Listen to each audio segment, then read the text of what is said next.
Hello, bienvenue sur ma chaîne. Alors aujourd'hui, on va faire un Get to Know Me. Donc avant de commencer déjà, est-ce que tu es abonné? Tu n'es pas abonné, alors je t'invite à t'abonner tout de suite et d'activer la cloche pour recevoir les notifications à chaque fois que je vais poster une vidéo. N'oublie pas aussi de partager, liker et de commenter cette vidéo pour me dire ce que tu en as pensé. Allez, let's get into it. Inta, pour les intimes, certains intimes, Bibi. Voilà, j'ai 15 000 surnoms. En fait, j'ai chacun qui m'appelle comme il veut, j'ai accepté. Mais voilà, le plus commun, c'est Bibi qui revient le plus souvent. Donc, j'ai accepté. On va accepter. Que faire? Ok, et je suis mariée, maman de deux enfants, 5 et 0 année. Voilà, je viens d'être maman à nouveau et je me redécouvre en tant que maman parce que ça faisait un petit moment. Depuis 2020, j'ai eu mon grand et pour Covid. Je ne t'explique pas le carnage que c'était de faire un enfant, surtout ton premier enfant en 2020, en césarienne, et de ne pas avoir la chance d'avoir la famille à côté. Je te laisse un peu imaginer. Voilà, donc c'est une période qui était tellement particulière que je pense qu'une partie de mon cerveau a juste décidé de l'oublier. Vraiment, j'ai oublié les traumas que j'ai traversés. Je suis passée à autre chose. Et ça aussi, c'est Allah qui fait ça parce que si tu te rappelles exactement les traumas de la manière dont tu les as vécus, c'est sûr que tu renonces à certaines choses. Moi, je vous le dis. Du coup, ouais, je suis maman à nouveau, donc d'un grand bébé qui est là, qui a bientôt, qui vient d'avoir 4 mois, qui se porte très très bien, tous les deux, alhamdoulilah. Et quoi d'autre? Qu'est-ce que je pourrais ajouter? J'ai 30 ans, l'âge d'or selon moi. Franchement, 30 ans, pépite. Franchement, je trouve que mes 30 ans, en tout cas pour moi, c'est l'âge auquel je suis vraiment en harmonie avec moi-même, que ce soit au niveau de ma santé, mentalement, spirituellement, je vais pas avoir la prétention de dire que je suis au top, mais c'est la meilleure version pour l'instant de moi que j'ai eue jusqu'aujourd'hui. Et voilà, c'est une version qui est toujours en train d'être améliorée, qu'Allah m'aide à améliorer et à être encore une meilleure version de moi-même. Voilà, je suis juriste en droit des sociétés et il faut avouer que c'est un revirement à 100% vraiment. J'étais partie pour être juriste en contentieux parce que c'est ce que j'ai fait. Donc j'ai fait un master en droit économique avec une spécialisation en contentieux économique et arbitrage.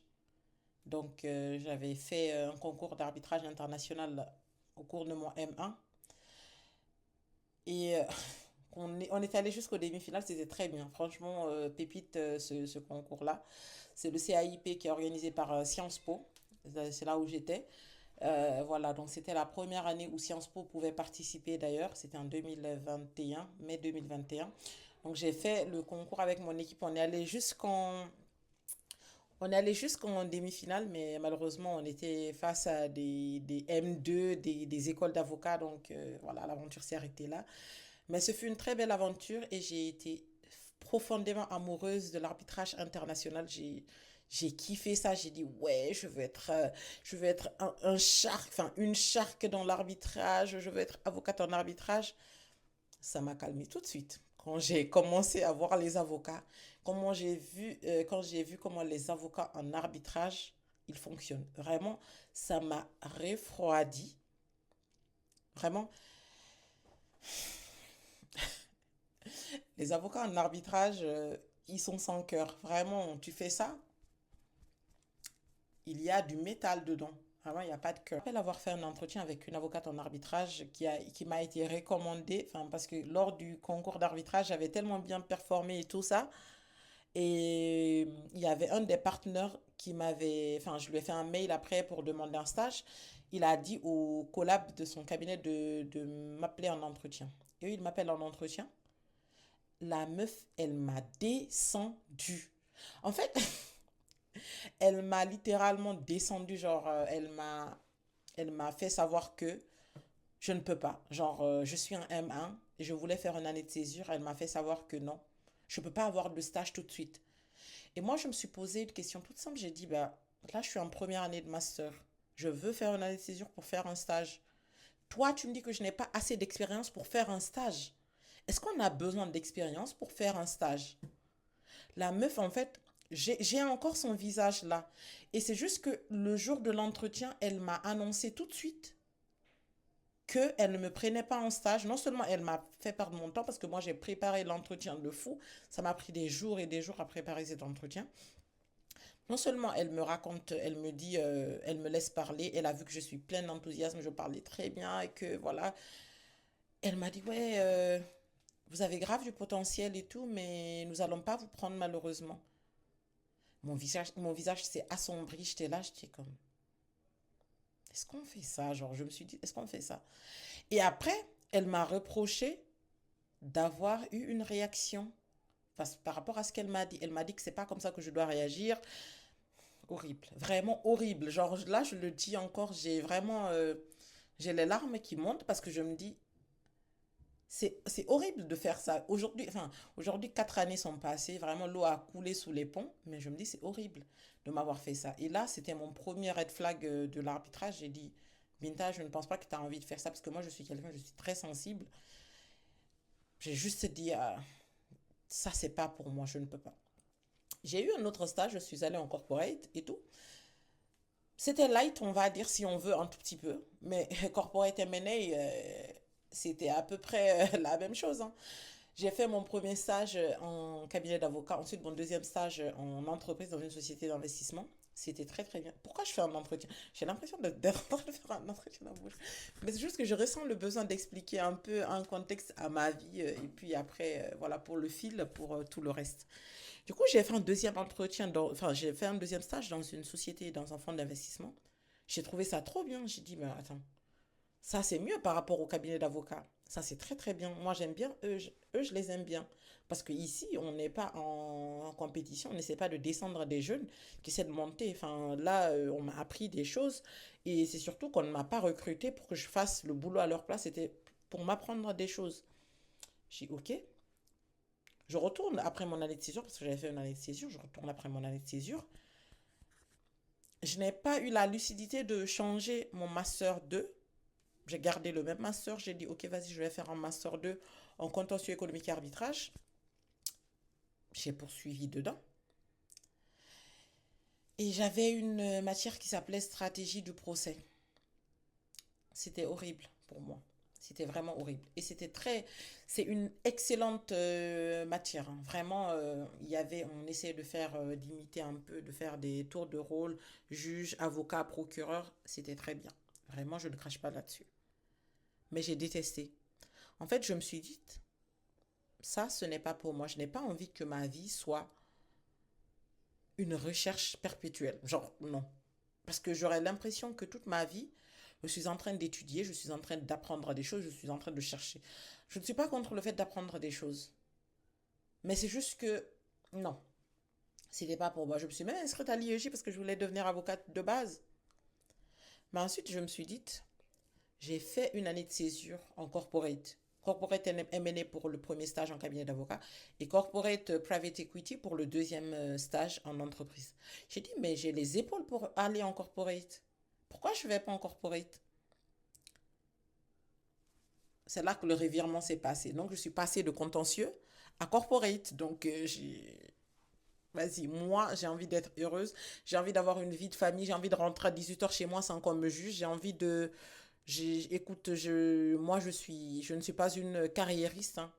Je devrais, parce que mes parents c'était des carriéristes, mais moi non, j'ai dit non, je ne suis pas une carriériste. Je suis pour la soft life, écoutez.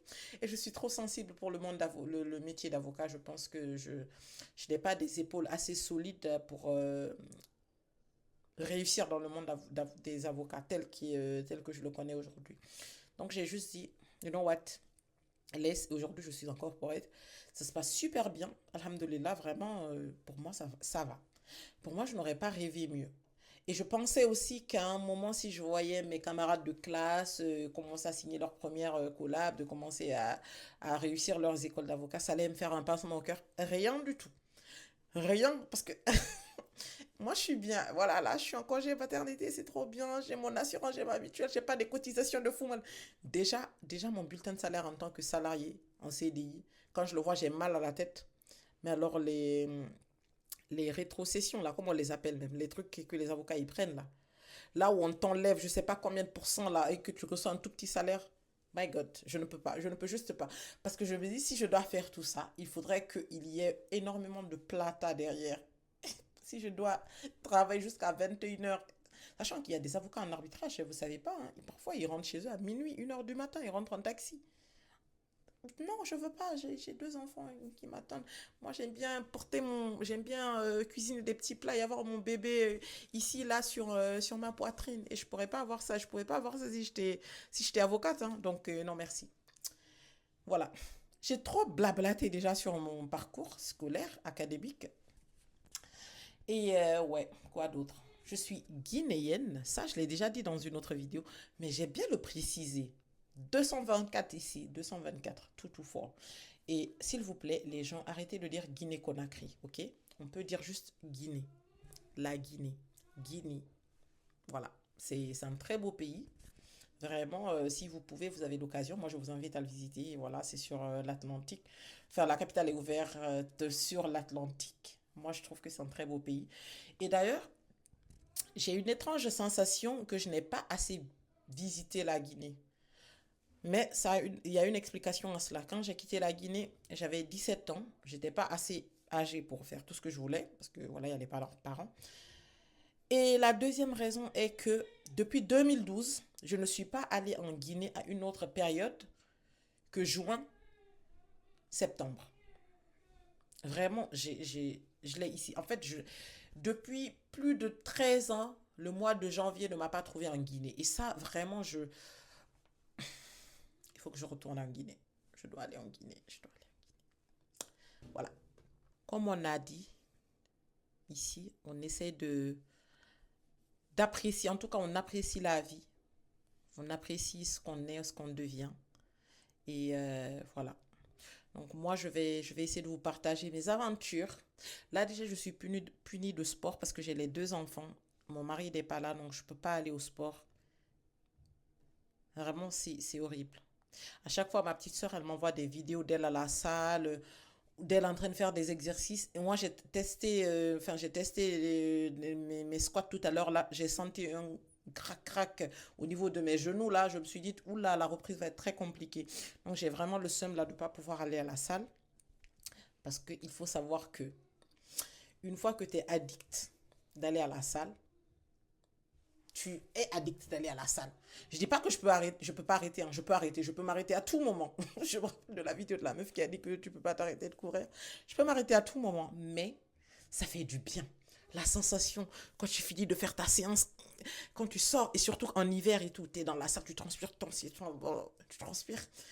Quand tu ouvres la porte de la salle et puis le vent te tape sur le visage, my God, oh, sensational. C'est trop bien. C'est vraiment trop bien. Iconique. Voilà. Et aussi, j'ai une autre frustration qu'il fallait que je partage avec vous.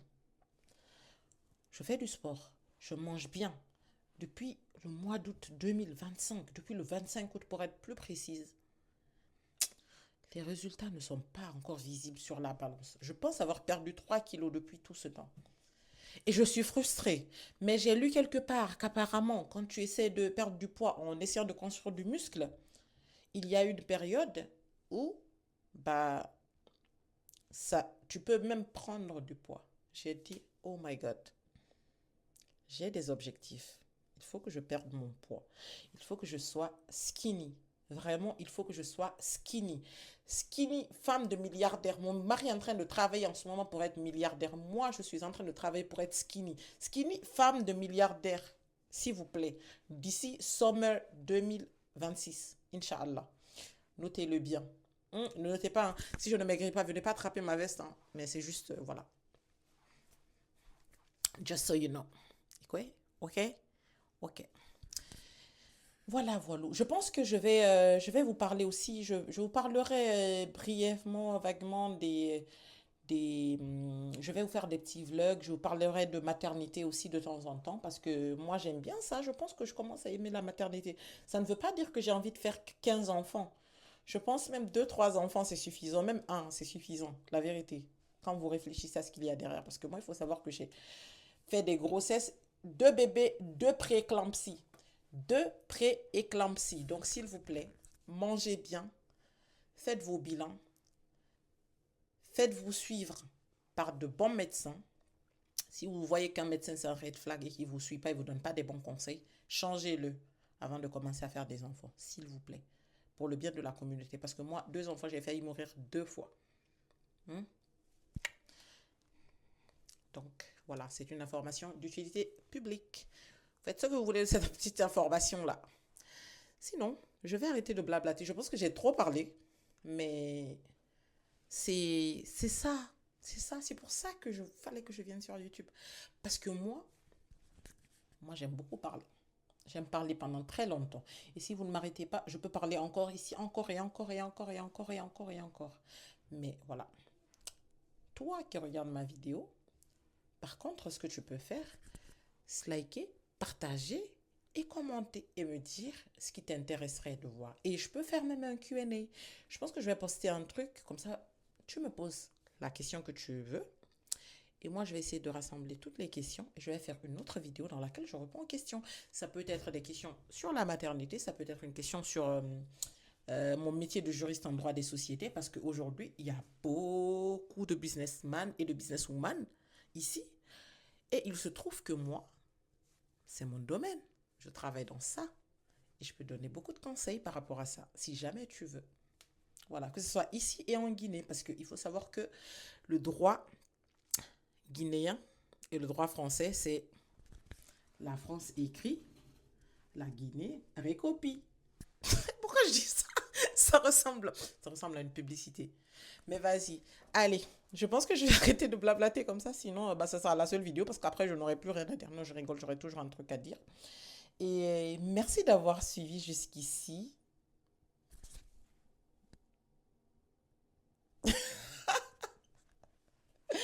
Et écoute, on se retrouve à très très vite pour une nouvelle vidéo. Vidéo filmée dans ma petite salle de bain avec les petits LED. Parce que moi, je vais vous dire, je vais vous faire des promesses comme le gars toxique qui est dans vos vies. Je vais acheter vous savez, les grandes lumières là et tout, qui font genre bam, genre bam. Mais il y a beaucoup de choses à acheter. Donc, partagez, likez, commentez cette vidéo pour que je sois riche et que je puisse acheter un équipement de fou, que je puisse même changer de maison, avoir un background de qualité, pour vous offrir des vidéos de qualité. Ok? You know what I'm saying? Allez, bisous.